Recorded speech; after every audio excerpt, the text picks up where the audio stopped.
নমস্কার বন্ধুরা, সুস্মিতার রান্নাঘর স্লাইস অফ লাইফে আরও একবার আপনাদের সকলকে স্বাগত জানাই। আজ ঝিঙে দিয়ে সম্পূর্ণ নিরামিষ একটা রান্না তৈরি করে দেখাবো। খুব কম মশলা লাগে এটা বানাতে, অথচ খেতে হয় অত্যন্ত সুস্বাদু। বিশেষ করে যারা ঝিঙে পোস্ত খেতে ভালোবাসেন তাদের এই রান্নাটাও কিন্তু খুবই পছন্দ হবে। এই রান্নাটা করবার জন্য আমি এখানে 5টা কচি ঝিঙে নিয়েছি। এবার ঝিঙের খোসা প্রথমে ছাড়িয়ে নেব। ঝিঙের খোসা ছাড়িয়ে নেবার পর ঝিঙেগুলোকে জলে ভালোভাবে ধুয়ে নিতে হবে। ঝিঙেগুলো ধুয়ে পরিষ্কার করে নেবার পর এখন পাতলা পাতলা করে কুচিয়ে নেব। আমি ছুরি দিয়ে কাজটা করছি, তবে বটিতেও আপনারা কুচিয়ে নিতে পারেন। এভাবে করে সব কটা ঝিঙে কুচিয়ে নেব।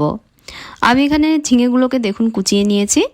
এখন একটা কড়াইতে 1 কাপ সাদা তিল নিয়ে তিলগুলোকে হালকা একটু ভেজে নেব।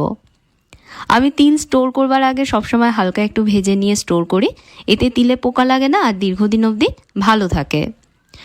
রান্নার আগে আরও একবার তিলগুলোকে একটু ভেজে নিচ্ছি, এতে করে তিলের গন্ধটা আরও সুন্দরভাবে বেরিয়ে আসে। ভাজতে ভাজতে যখন দেখবেন তিলে এরকম হালকা বাদামি রং চলে আসবে, তখন একটা পাত্রে নামিয়ে নিয়ে এগুলোকে একটু ঠান্ডা করে নেবেন। ঠান্ডা হলে আমি একটা গ্রাইন্ডার জারের মধ্যে ভাজা তিলগুলো নিয়ে নিচ্ছি। এর মধ্যে দিচ্ছি 2টো কাঁচা লঙ্কা। এবার প্রয়োজন মতন জল এর মধ্যে দিয়ে মিহি করে এটা বেটে নেব। মিহি করে বেটে নিয়ে মিশ্রণটা দেখুন আমি তৈরি করে নিয়েছি। এখন একটা কড়াইতে 2 চামচ সর্ষের তেল গরম করে নিচ্ছি। এই রান্নাটা বন্ধুরা অবশ্যই ট্রাই করবেন সর্ষের তেলে করতে, তাতে করে এর স্বাদটা অনেক ভালো আসবে। তেল গরম হলে এর মধ্যে 2টো শুকনো লঙ্কা দিয়ে লঙ্কাগুলোকে লাল লাল করে ভেজে নিচ্ছি। লঙ্কাগুলো একটু ভালোভাবে ভেজে নিতে হবে। লঙ্কাগুলো যখন ভাজা হয়ে আসবে তখন দিতে হবে এর মধ্যে 1/2 চামচ কালো জিরে। কালো জিরে দেবার পর আরও কয়েক সেকেন্ড ভেজে নেব।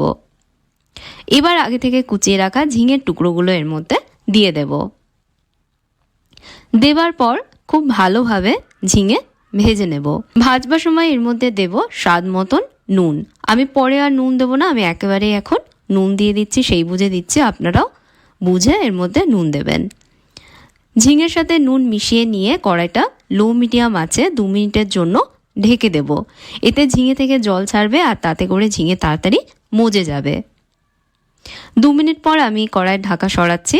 ঢাকা সরিয়ে সব আবারও ভালোভাবে একটু মিশিয়ে দেব। মিশিয়ে দিয়ে কড়াইটা আরও একবার ঢেকে দেব। এভাবে আমি 4-5 মিনিট ভেজেছি।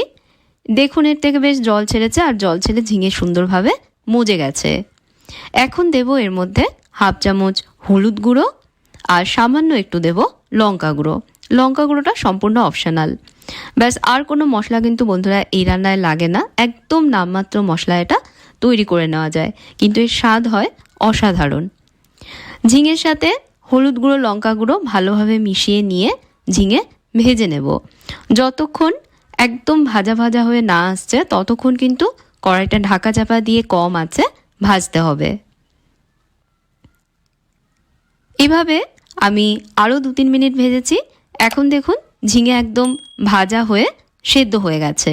এবার আগে থেকে বেটে রাখা তিলের মিশ্রণটা এর মধ্যে দিয়ে দেব। যারা পোস্ত খেতে ভালোবাসেন তারা তিল বাটা দিয়ে এই রান্নাটা একবার করে খেয়ে দেখবেন, আশা করছি আপনাদের খুবই ভালো লাগবে। তিল বাটা দেবার পর এর সাথে মিশিয়ে নিয়ে 2 মিনিট কষাবো। তিলের বাটি ধুয়ে এর মধ্যে আমি 1/2 কাপ দিয়ে দেব জল। এই রান্নাটা গামাখো হবে, সেই বুঝে কিন্তু এর মধ্যে জল দেবেন। 4-5টা গোটা কাঁচা লঙ্কা এর মধ্যে দিচ্ছি সুন্দর ফ্লেভারের জন্য, এতে কিন্তু ঝাল হবে না। আর দিয়ে দেব একটু চিনি।